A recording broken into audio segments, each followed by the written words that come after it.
자리에서 일어나 임재 찬양 올리겠습니다.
모두 자리에 앉겠습니다.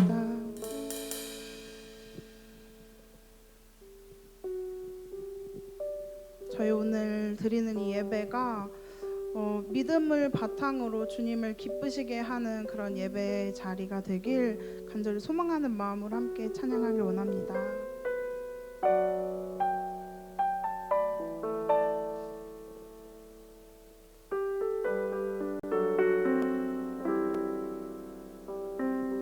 주님 제 마음이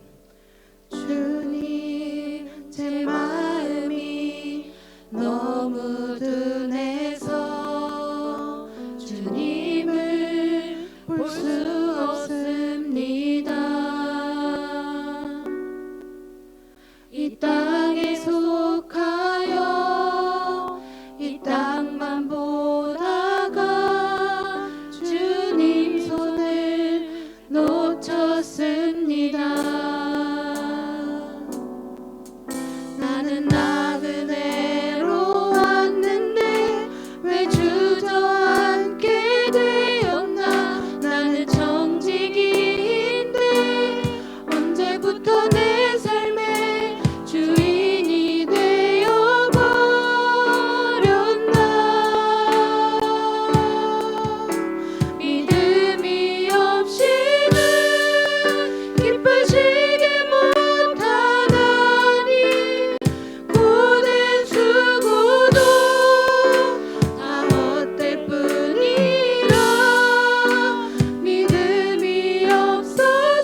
것 하나 없습니다.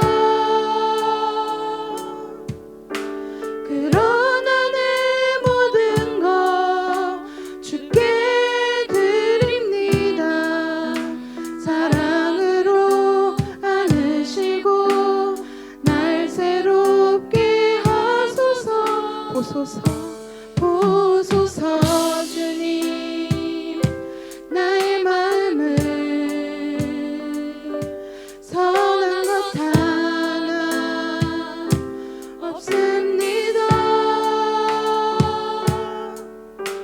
그러나 내 모든 것 주께 드립니다.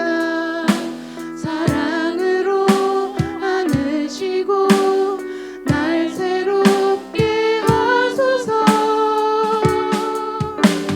주님 마음 내게 주소서. 내 아버지 주님 마음 내게 주소서. 나를 향하신 주님의 뜻이 이루어지도록 주님 마음 내게 주소서. 내게 사랑을 가르치소서. 내게 사랑을 가르치소서. 당신의 마음으로 용서하게 하소서. 주의 성령 내게 채우사 주의 길 가게 하소서. 주님 당신 마음 주소서. 주의 성령 내게 채우사 주의 길 가게 하소서. 주님 당신 마음 주소서. 주님 마음 내게 주소서. 내 아버지 주님 마음 내게 주소서. 나를 향하신 주님의 뜻이 이루어지도록 주님 마음 내게 주소서. 기도하겠습니다. 주님, 우리가 주님 마음을 받아서 주님 마음을 품어서 나의 생각이 아닌 주님의 사랑으로 모든 것을 포용하게 하여 주시옵소서. 주의 성령으로 가득 차길 원합니다. 우리 이런 마음으로 주님 기도로 나아가겠습니다. 기도하겠습니다. 주님, 때론 세상을 살아가면서 무뎌진 마음으로 주님의 뜻을 보지 못하고 내 뜻대로 걸어가는 나를 봅니다. 나를 회개합니다. 나의 삶의 주인은 내가 아니라 예수 그리스도 한 분뿐인 걸 내가 기억하게 하여 주시옵소서. 믿음 없이 말씀 없이 살아가는 영혼들의 삶에 주님 임하여 주시옵소서. 주의 길로 가는 삶으로 변화시켜 주시옵소서. 주님이 헛된 삶을 새롭게 하셔서 주님께 나를 드리는 삶으로 변화시켜 주시옵소서. 나를 온전히 주님을 받아들이는, 내가 온전히 주님을 받아들이는 그런 깨끗하고 순결한 제자가 되길 원합니다. 그런 마음으로 주님께 내가 나아가길 원합니다. 우리가 드린 이 모든 영광 주님 홀로 받아주시옵소서. 모든 찬양 받으시기 합당하신 주님께서 이 예배를, 작고 작은 우리가 드린 이 예배를 기쁘게 받아주시옵소서. 주님의 뜻으로 우리를 걸어가게 하여 주시옵소서. 주님 감사합니다. 한 주간도 저희들을 지켜주시고 인도하신 아버지 하나님 감사합니다. 한 주간도 세상 가운데 살아가다가 세상과 버타며 그렇게 살았던 우리의 연약함을 가지고 거룩한 주님 앞에 이 시간 나올 수 있도록 인도하신 아버지 하나님 감사합니다. 오늘도 하나님 말씀하여 주옵소서. 이제 하나님께서 우리에게 원하시는 삶이 무엇인지를 밝히 깨닫게 하셔서 그 말씀대로 순종하는 삶 되어질 수 있도록 우리와 함께하여 주옵소서. 오늘 드려지는 모든 찬양과 예배를 주님 기뻐 받아주시고 형식적이고 습관적인 예배가 아니라 참된 예배자로 서게 하시고 이 시간만 예배자가 아니라 우리의 삶 전체가 주님 앞에 예배로 올려드리는 거룩한 삶을 살아갈 수 있도록 우리와 함께하여 주옵소서. 모든 찬양과 예배를 주님께서 홀로 받아주실 것을 믿고 감사를 드리오며 우리를 죄악에서 구원하여 주신 우리 구주 예수님의 이름으로 간절히 기도하옵나이다. 아멘. 전우자 교심을 하고 인사해 볼까요? 사랑합니다. 축복합니다. 잘 오셨습니다.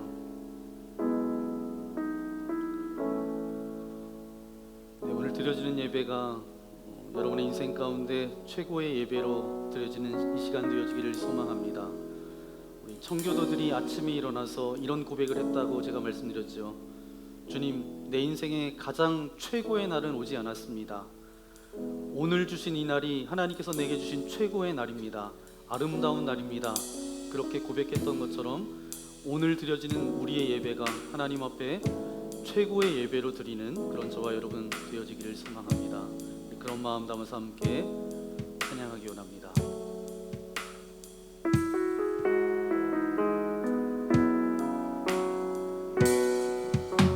우리 모두 예배하는 자 되어 온전히 영과 진리로 주를 예배하자. 주가 우리와 함께 영원히 함께 하시고 마르지 않는 샘물로 우릴 채우시리라. 우리를 예배자로 불러주신 하나님께 영광의 박수 올려드리겠습니다. 오늘 우리에게 주신 하나님의 말씀 구약성경 아모스서 9장 11절부터 15절까지 말씀입니다.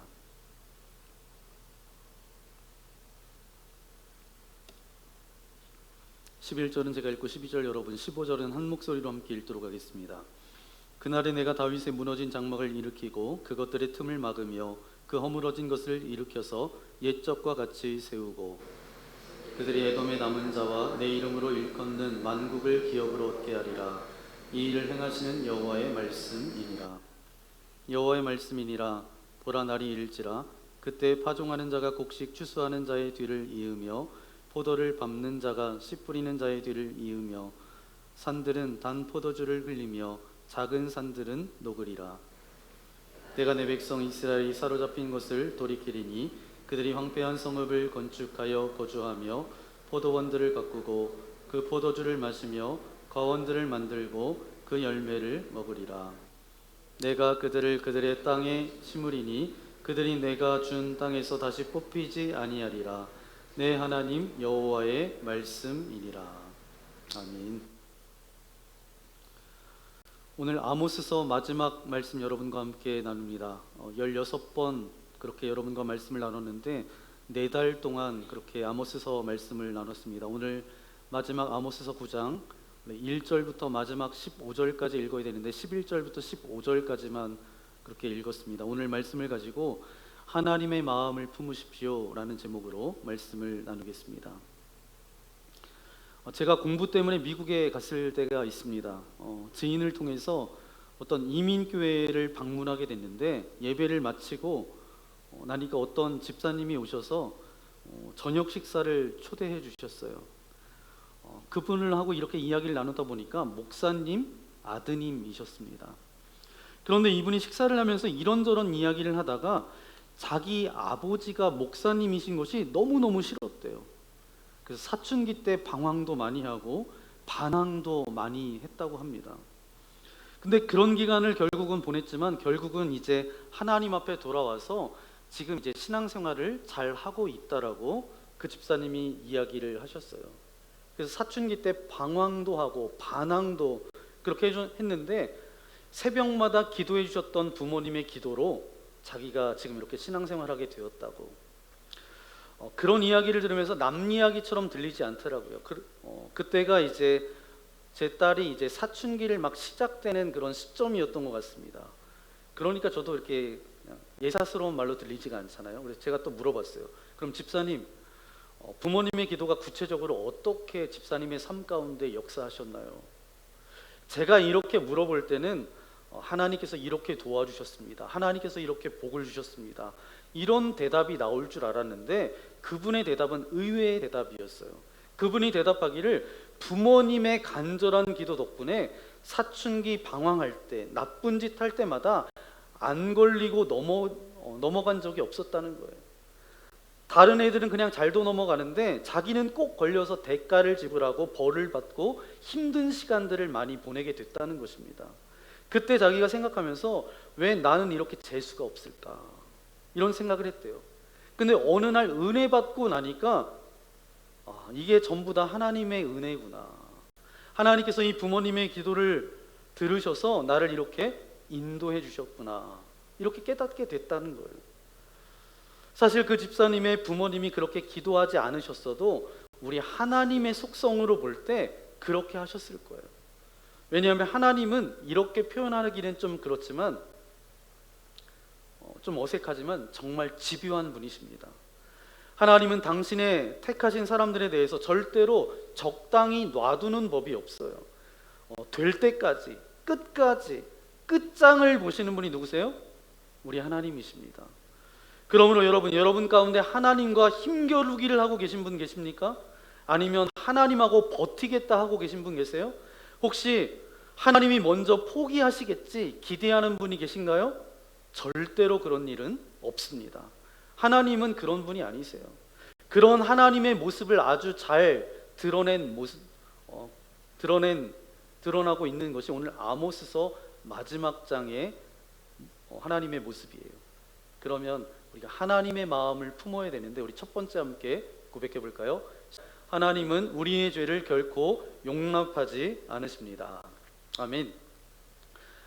읽지 않았지만 1절부터 10절까지 말씀을 보니까 하나님께서 경고하시고 회개를 촉구하셨음에도 불구하고 이스라엘 백성들이 돌아오지 않았어요. 버텼어요. 그리고 하나님이 그렇게 안 된다고 말씀하신 그 베델의 성전의 제사를 여전히 드렸습니다. 하나님이 하지 말라 그랬는데 자기 멋대로 했다는 거죠. 마음이 완고해지고 딱딱하게 굳어진 이스라엘 백성들을 볼 수가 있습니다. 여러분, 이렇게 우리의 생각이 굳어지는 게 얼마나 위험한지 아세요?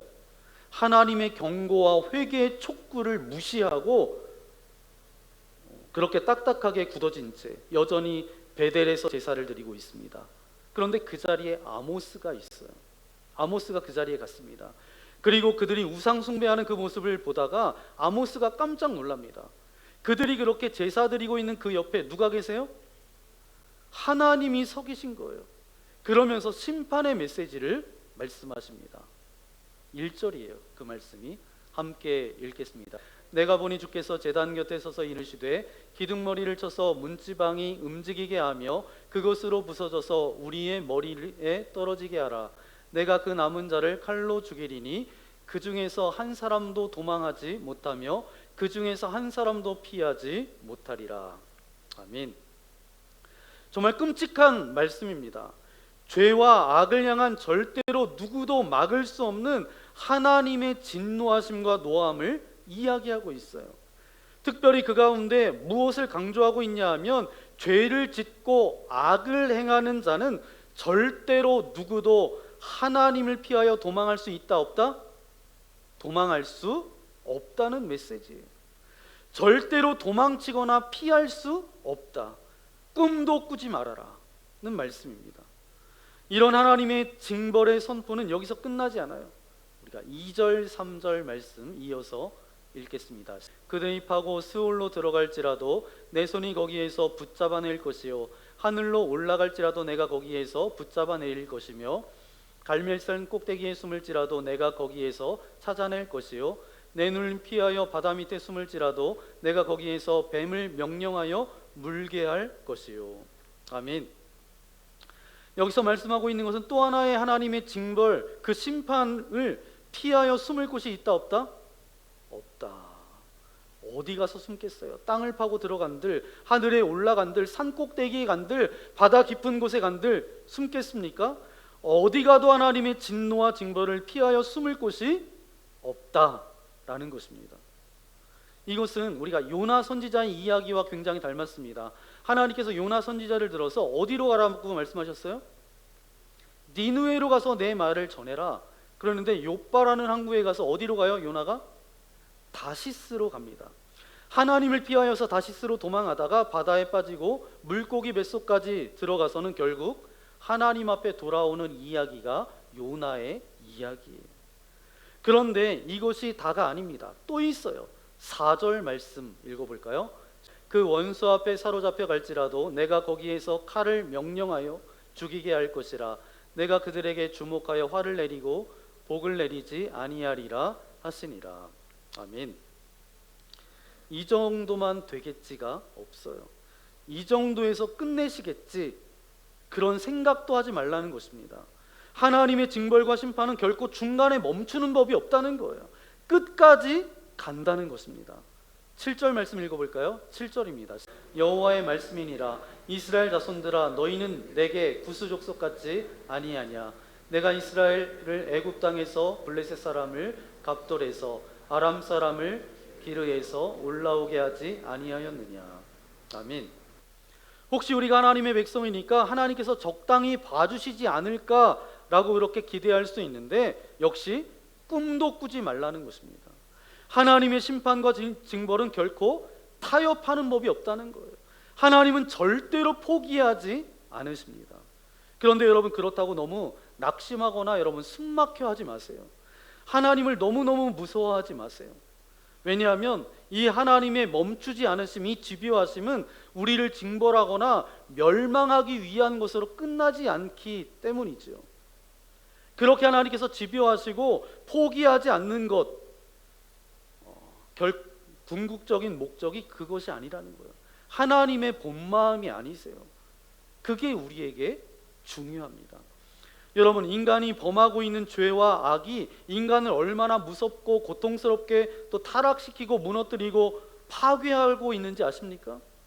무엇보다도 죄와 악은 하나님과의 관계를 멀어지게 해요. 그래서 하나님은 죄와 악과 함께 공존할 수가 없으세요. 여러분, 아이들이 잘못했을 때 여러분 어떻게 하시죠? 물론 이제 출가해서 자녀들을 다 내보낸 분들도 계시는데, 아이들을 키울 때 아이가 잘못했어요. 그럼 어떻게 하세요?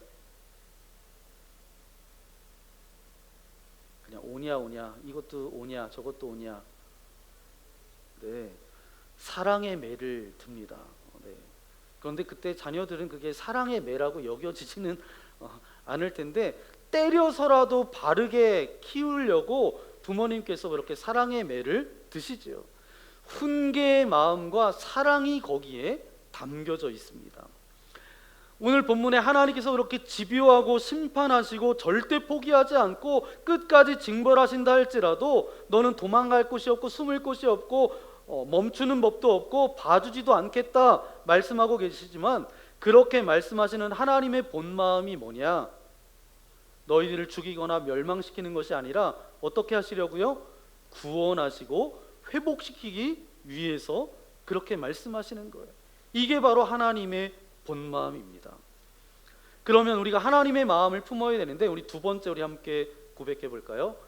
하나님은 우리를 결코 포기하지 않으십니다. 아멘.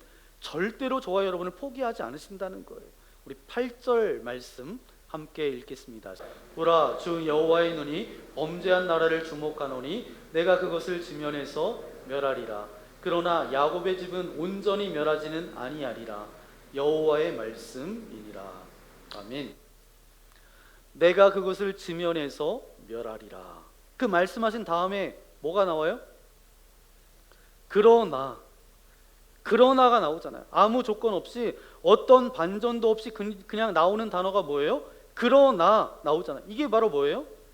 그러나 나는 결단코 내 백성을 포기하지 않는다. 정말 온 지면의 모든 것을 다 쓸어버리겠지만, 그러나 야곱의 집은 온전히 멸하지 아니하리라. 이것이 바로 하나님의 마음이에요. 그리고 이어지는 말씀에 보니까 하나님의 깊고도 절절한 하나님의 마음이 들어가 있어요. 9절 말씀인데, 9절입니다. 보라, 내가 명령하여 이스라엘 족속을 만국 중에서 체질하기를 채로 체질함같이 하려니와 그 한 알갱이도 땅에 떨어지지 아니하리라. 아멘.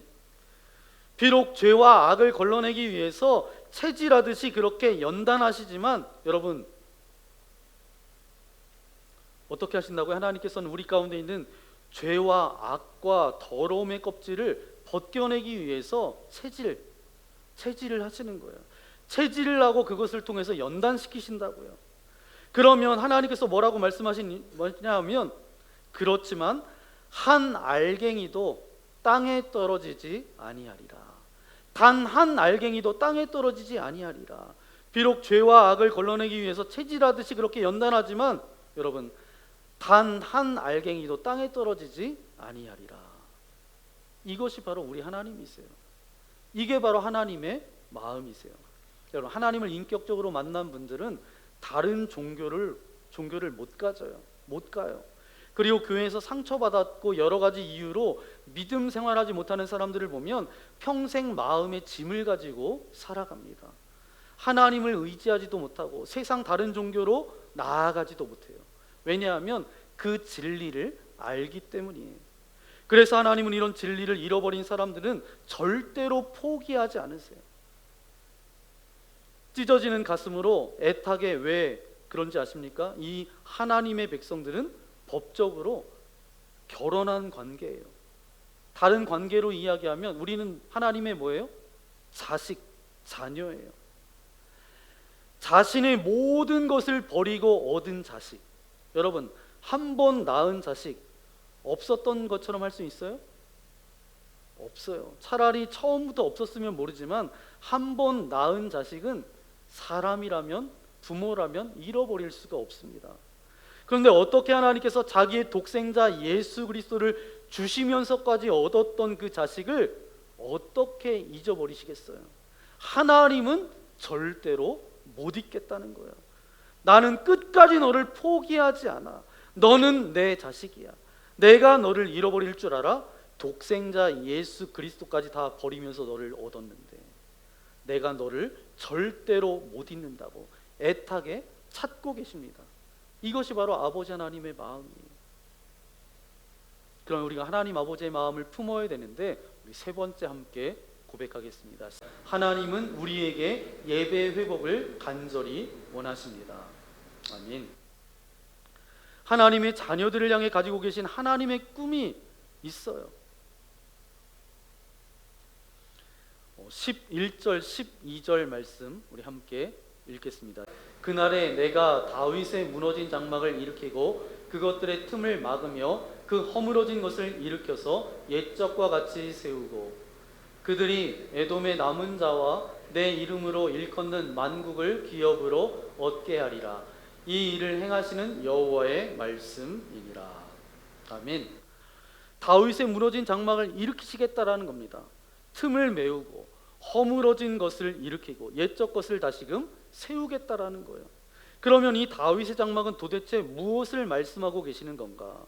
우리가 이것을 좀 알아야 되는데 제가 간략하게 여러분 설명해 드릴 테니까 잘 따라오셔야 돼요. 이스라엘 백성들이 40년 동안 광야 생활을 합니다. 40년이 지난 후에 요단을 건너서 가나안 땅에 들어가죠.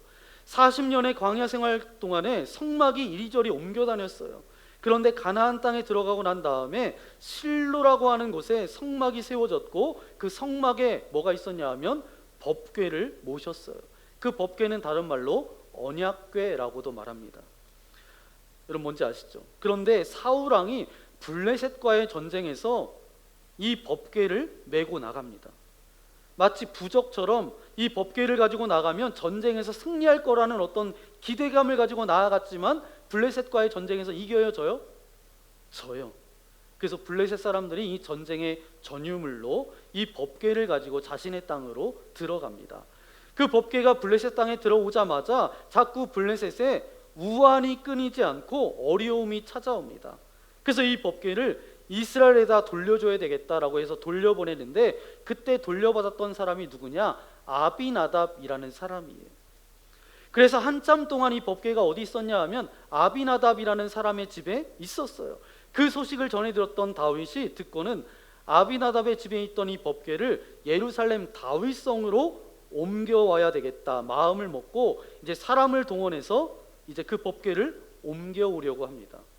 그런데 아비나답의 두 아들이 있었어요. 우사와 아요 때문에 하나님 앞에 범죄하게 되어서 그 두 아들이 그 자리에서 죽습니다. 그러는 바람에 법궤가 다시 어디로 옮겨갔냐 하면 오베데돔의 집으로 옮겨갔어요. 오베데돔의 집에 몇 개월 동안 있었어요? 3개월 동안 머물러 있었습니다. 그 소식을 들었던 다윗이 다른 사람들을 동원해서 그 법궤를 예루살렘 성으로 옮겨옵니다. 그래서 그 법궤를 모시기 위해서 임시로 장막을 쳐요.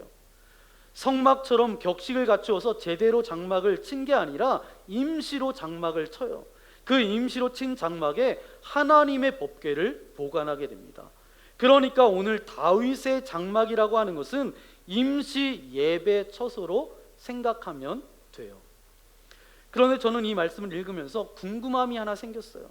왜냐하면 각양각색의 좋은 재료로 건축한 훌륭하고 웅장하게 아름답게 지은 솔로몬 성전도 아니고 왜 임시 처소였던 다윗의 장막을 하나님이 회복하시겠다라고 말씀하시는 것일까? 왜 그 다윗의 장막을 가장 기뻐하셨다라고 말씀하시는 걸까? 모든 것이 부족해요. 모든 것이 모자라요. 모든 것이 제대로 갖춰 있지가 않아요. 그 다윗의 장막을 왜 회복하시겠다라고 말씀하시는 걸까? 제가 처음 목회를 경상남도 사천에서 목회했습니다. 그런데 이제 제가 대전에서 사역했을 때 삼천포에 있는 교회에 여름 사역을 나아가게 됐습니다. 그때 전도 폭발 훈련을 해서 이제 그 지역에 전도하러 그 팀과 함께 간 적이 있어요. 근데 삼천포와 제가 처음에 목회했던 그 교회와 거리가 30분밖에 되지가 않아요. 그래서 잠깐 시간을 내서 제 아내와 함께 처음 목회했던 그 교회로 갔습니다. 근데 처음 목회했던 그 교회가 제가 사진을 찾아서 여러분에게 보여드리려고 했더니 그 싸이월드가 또 잠깐 중단이 됐네요. 거기에 사진이 다 있는데 제가 보여드릴 수가 없어요. 근데 그 교회는 어떤 교회였냐 하면 비가 오면 늘 침수가 되는 교회예요. 근데 현재의 교회는 면 소재지에 옮겨져 있어요. 근데 제가 처음 목회했던 교회는 그냥 폐허처럼 그냥 남겨져 있습니다. 그러니까 비어있는 상태예요. 빈집이죠. 그러면서 제 아내와 가서 우리가 여기 살았어. 마당에 가보니까 우물이 그대로 있더라고요. 우물이 마당 한가운데 있었는데 우물이 아직 있어요. 다른 사람이 저희 교회에 와서 했던 말이 제 생각이 났습니다. 선교지보다 더하다고. 그러니까 얼마나 열악한 환경인지 여러분 아시겠죠. 그런 곳에서 제가 첫 목회를 했습니다. 그랬는데 이제 그곳에서 이렇게 그 예배실 안에도 들어가 보고 다 이제 예배당 안도 들어가 봤는데 이런 기억들이 떠오르더라고요.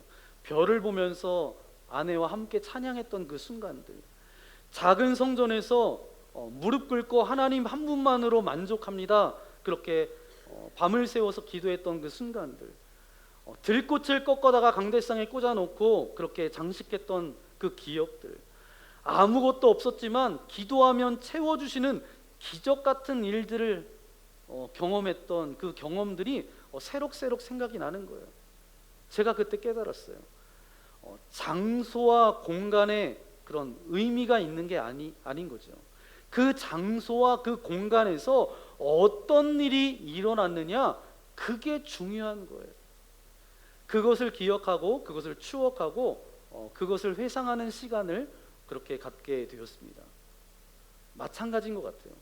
하나님께서 다윗의 장막을 다시 일으키겠다라는 것은 바로 뭐예요? 부족하고 모자라요. 잘 갖춰 있지도 않아요.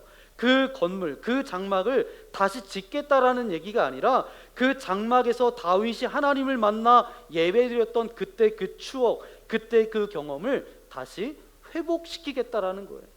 바로 그 말씀입니다. 하나님이 다윗을 만나셨던 것처럼, 그래서 그 예배를 기쁘시게 받으셨던 것처럼 우리들의 예배 가운데도 그 만남을 다시 회복시키겠다, 그 약속의 말씀으로 주신 줄 믿습니다. 그렇다면 다윗의 장막을 언제 일으키시겠다라는 거죠? 11절 말씀 볼까요? 언제? 빨간 글씨로 그날에 하겠다는 거예요. 그날이 언제예요? 바로 오늘이에요. 저와 여러분의 영혼에 오늘 다윗의 장막이 세워질 줄 믿습니다. 바로 그날이 바로 오늘이에요. 그리스도의 날에 우리 주님께서 강력하게 역사하셔서 오늘 우리가 드리는 이 예배가 다윗의 장막의 예배가 될 줄 믿습니다. 그 장막, 그 법궤가 들어올 때 다윗이 어떻게 했어요? 춤을 춰요. 너무 기뻐서. 그 법궤가 블레셋 땅에 있다가 거쳐서 이렇게 돌아올 때 다윗이 어때요? 춤을 추는데 자기의 옷이 벗어지는지도 모르고 그냥 벌거벗고 춤을 추는 거예요. 얼마나 기뻤는지 몰라요. 그런 예배로 우리의 예배를 회복시켜 주시겠다는 거예요. 그런데 오늘 이 말씀을 통해서 우리가 깨달아야 될 것은 다윗의 장막이 일으켜지고 회복이 되면 하나님이 이스라엘을 회복시키겠다라는 것입니다. 그 말씀이 13절부터 15절까지 말씀이에요. 함께 읽겠습니다. 여호와의 말씀이니라. 보라 날이 이를지라. 그때 파종하는 자가 곡식 추수하는 자의 뒤를 이으며 포도를 밟는 자가 씨 뿌리는 자의 뒤를 이으며 산들은 단 포도주를 흘리며 작은 산들은 녹으리라. 내가 내 백성 이스라엘이 사로잡힌 것을 돌이키리니 그들이 황폐한 성읍을 건축하여 거주하며 포도원들을 가꾸고 그 포도주를 마시며 과원들을 만들고 그 열매를 먹으리라. 내가 그들의 땅에 심으리니 그들이 내게 준 땅에서 다시 뽑히지 아니하리라. 내 하나님 여호와의 말씀이니라. 아멘. 이 말씀이 얼마나 축복된 말씀인지, 얼마나 축복하고 싶으신지, 내가 너를 정말 축복하고 싶다 말씀하시고 싶은 거예요. 그래서 뭐라고 말씀하고 계세요? 그때는 파종하는 자가 곡식을 추수하는 자의 뒤를 따르리니. 이제 겨우 추수했는데 바로 이어서 씨를 뿌린다라는 거죠. 땅이 얼마나 좋고 풍요로운지 추수가 끝나지도 않았는데 추수하면서 바로 뭐 한다고요? 씨를 뿌린다는 거죠. 그러니까 뭐 보릿고개 이런 것은 없었겠죠. 그런 다음에 포도를 밟는 자가 씨를 뿌리는 자의 뒤를 이으며, 씨를 뿌린 지 얼마 되지 않았는데 바로 포도를 따가지고 밟는 자가 뒤를 따른다라는 거예요. 이런 복이 임한다라는 것입니다. 여러분, 이것이 하나님 아버지의 마음이에요. 내가 너희를 이렇게 축복한단다. 그렇기 때문에 하나님께서 아모스의 마지막을 이렇게 말씀하고 있습니다. 15절 말씀 함께 읽겠습니다. 내가 그들의 땅에 심으리니 그들이 내가 준 땅에서 다시 뽑히지 아니하리라. 내 하나님 여호와의 말씀이니라. 아멘. 저는 이 하나님의 말씀을 믿습니다. 이것이 바로 우리 아버지 하나님의 마음이에요. 하나님께서 저와 여러분을 사랑하셔서 방금 읽었던 이 말씀처럼 그렇게 이루실 줄 믿습니다. 여러분, 사랑하면 더 알고 싶어요. 말도 많이 하고 싶고 교제하고 싶고 관계를 맺게 되어 있어요. 그러면 관계를 맺으려면 뭐가 있어야 돼요? 공통점이 있어야 돼요. 무슨 말이냐? 사람과 사람이어야 됩니다. 사람과 돼지면 안 되는 거예요. 사람과 돼지가 끌어안았다라고 해서 그것을 관계라고 말하지 않습니다. 그건 사육이에요. 관계가 아니에요. 여러분, 관계를 맺으려면 공통점이 있어야 돼요. 하나님은 누구세요? 하나님은 영이세요. 영이시잖아요. 그러면 저와 여러분에게 뭘 주셨어요? 영을 주셔야 되는 거예요. 그러니까 이 땅 가운데, 이 모든 생물 가운데 영이 있는 존재는 저와 여러분 우리밖에 없어요. 요즘 이제 뭐 반려견, 뭐 고양이도 개도 뭐 반려돌도 있다고 하는데 어떤 분이 이제 강아지에도 영이 있다고 생각하시는 분들이 계신 것 같아요. 어떤 분은 이제 강아지를 키워서 이제 예쁘게 잘 키우세요. 그러다가 강아지가 죽었는데 강아지의 이름을 부르면서 저한테 이렇게 이야기하시는 분도 계세요. 땡땡이가 천국 갔겠죠?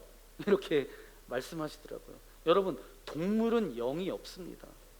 이 땅 가운데 유일하게 하나님이 영을 주신 존재는 누구예요? 저와 여러분 인간밖에 없어요.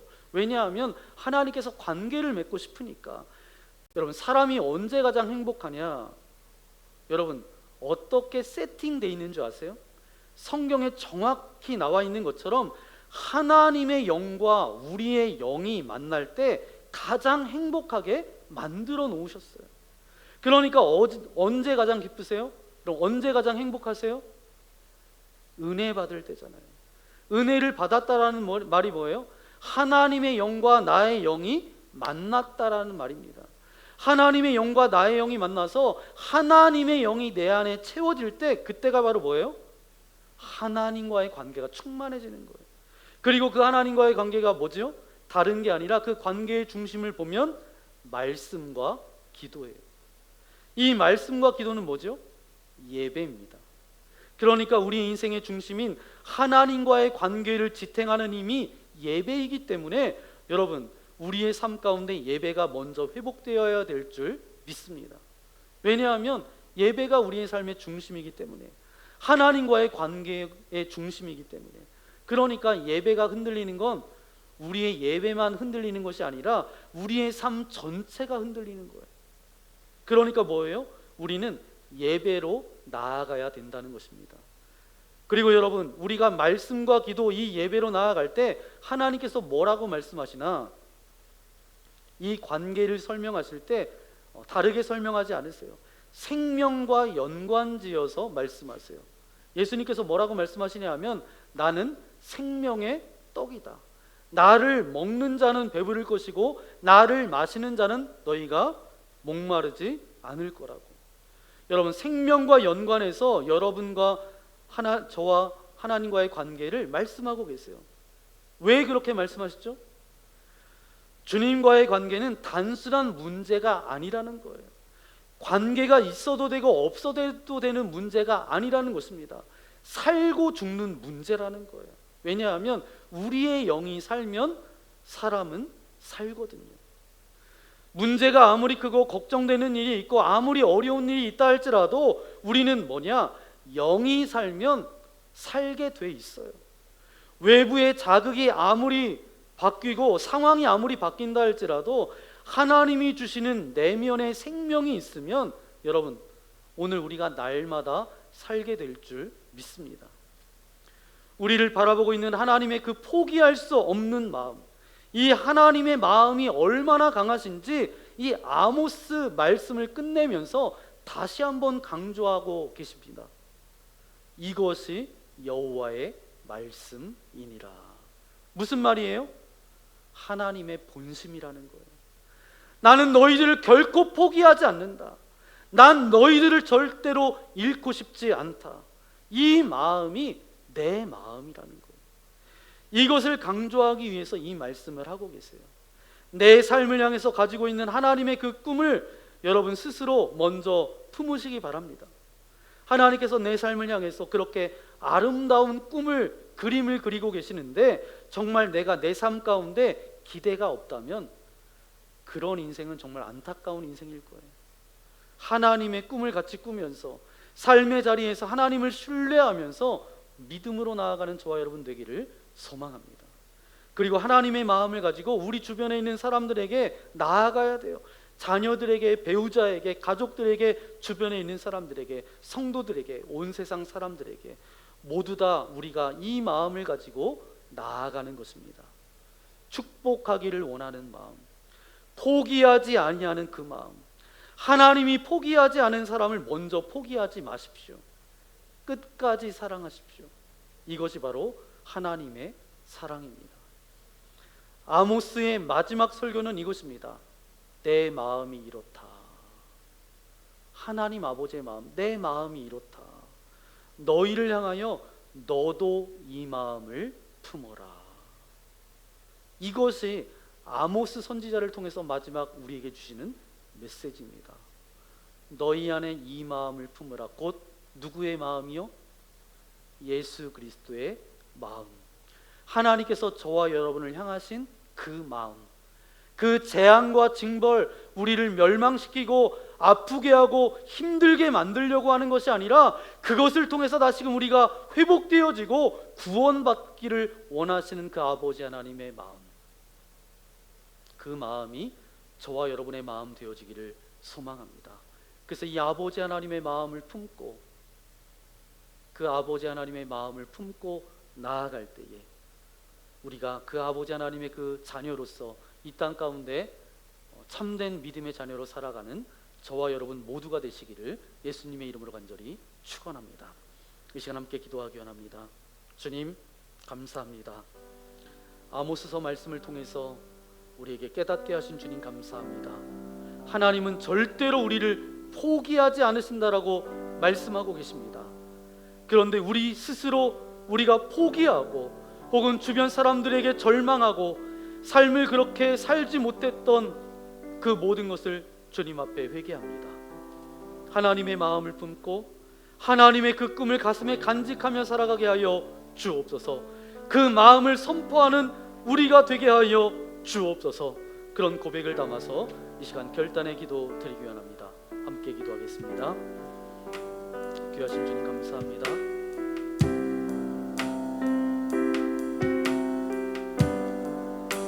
오늘 우리에게 말씀하여 주신 아버지 하나님 감사합니다. 하나님은 절대로 죄를 결코 용납하지 않으십니다. 결코 우리를 포기하지 않으십니다.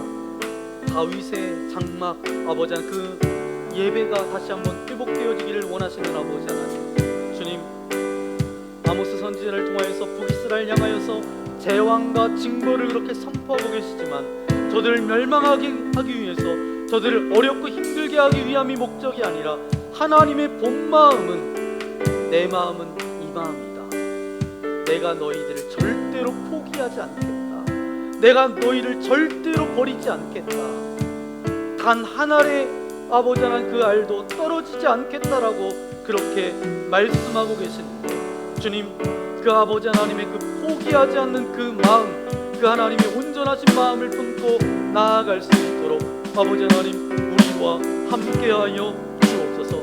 하나님의 꿈을 꾸게 하여 주시고 그 하나님의 마음을 가지고 살아갈 수 있도록 아버지 하나님 우리 한 사람 한 사람 주님께서 붙들어 주시고 인도하여 주옵소서. 이 모든 말씀 그리고 주 예수님의 이름으로 간절히 기도하옵나이다. 말씀을 생각하면서 함께 결단의 찬양드리기 바랍니다. 한 번도 우리를 실망시킨 적 없으신 그 하나님을 이 시간 함께 찬양하기 원합니다. 신실하신 아버지 하나님 감사합니다. 내가 너를 떠나지도 버리지도 않겠다라고 하신 그 주님만을 바라보며 나아가겠습니다. 우리 그런 고백을 담아서 함께 찬양하겠습니다.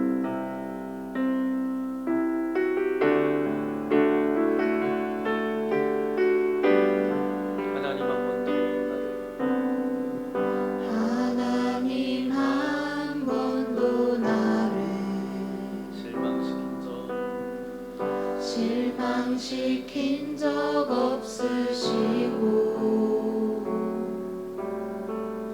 언제나 공평과 은혜로 나를 지키셨네. 지나온 모든 세월들, 지나온 모든 세월들 돌아보아도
정말 우리를 향한 하나님의 그 마음을 우리가 들었습니다. 나는 결코 너를 포기하지 않는다. 주님 감사합니다. 우리가 정말 그 마음을 받아들이고 우리를 향한 하나님의 그 꿈이 이루어질 수 있도록 하나님을 신뢰하며 예배하고 나아가는 우리가 되게 하여 주옵소서. 우리가 이 마음을 가지고 우리에게 맡겨주신 사람들을 향해서 사랑을 선포하며 섬기는 우리가 되게 하여 주옵소서. 하나님은 절대로 죄를 결코 용납하지 않으십니다. 결코 우리를 포기하지 않으십니다. 우리에게 예배의 회복을 간절히 원하고 계십니다. 우리의 무너진 모든 예배가 다시 한번 온전히 회복되어질 수 있도록 인도하여 주시고, 궁극적인 하나님의 마음은, 우리를 향한 마음은 어렵게 하려고 징벌과 재앙이 아니라 우리를 향한 아버지 하나님의 크신 사랑임을 깨닫게 하신 아버지 하나님 감사합니다. 아버지 하나님의 그 마음을 품고 나아갈 수 있도록 우리와 함께하여 주옵소서. 그 고백을 담아 귀한 물질을 주님께 올려드립니다. 드려진 손길, 저들의 가정, 일터, 사업장을 주님께서 붙들어 주셔서 물질 때문에 어려움 당하지 않도록 인도하여 주시고, 날마다 시냇가에 심겨진 나무처럼 은혜의 풍성함 가운데 물질의 풍요를 누릴 수 있도록 인도하여 주옵소서. 특별히 전쟁으로 고통받고 있는 나라도 있습니다. 기근으로 죽어가는 영혼들도 있습니다. 또 남북관계도 정말 온전치 못합니다. 주님 아버지 하나님, 그 모든 어그러졌던 모든 것들이 온전함으로 회복되어질 수 있도록 도와주시고, 하나님을 믿는 믿음의 성도들이 먼저 기도할 수 있도록 은혜 베풀어 주셔서 이 땅에 기도가 심겨지게 하여 주셔서 기도로 말미암아 다시 무너졌던 것들이 다시금 회복되어질 수 있도록 함께하여 주옵소서. 특별히 아버지 하나님, 우리가 믿음으로 살기를 소망합니다. 이 시간만 예배자가 아니라 우리의 삶 전체가 주님 앞에 예배로 올려드릴 수 있도록 우리와 함께하여 주옵소서. 이 자리에 나올 때 여러 가지 근심과 염려와 두려움과 걱정과 관계의 문제와 어떤 마음의 섭섭함과 또 육신의 질병과 연약함을 가지고 나왔습니까? 주님의 능력의 오른손으로 안수하여 주실 때에 모든 질병들은 떠나갈지어다, 모든 아픔은 사라질지어다, 근심과 염려와 두려움과 걱정이 평강으로 바뀌어지게 하여 주시고, 십자가만을 바라보며 믿음으로 나아갈 수 있도록 우리와 함께하여 주옵소서. 한 주간이 그렇게 나아가는 복된 한 주간 되어지기를 원합니다. 믿음으로 나아가게 우리와 함께하여 주옵소서. 이제는 우리 구주 예수 그리스도의 크신 은혜와 하나님 아버지의 넓으신 사랑하심과 성령 하나님의 위로교통 함께하여 주심이 오늘 말씀을 통하여서 아버지 하나님의 마음을 품고 나아가겠습니다. 결단하며 나아가는 주의 거룩한 자녀들 머리머리 위에, 또한 저들의 가정과 자녀들과 일터와 사업장과 또 이 나라 이민족 위에 이제로부터 영원토록 함께하옵시기를 간절히 축원하옵나이다. 아멘.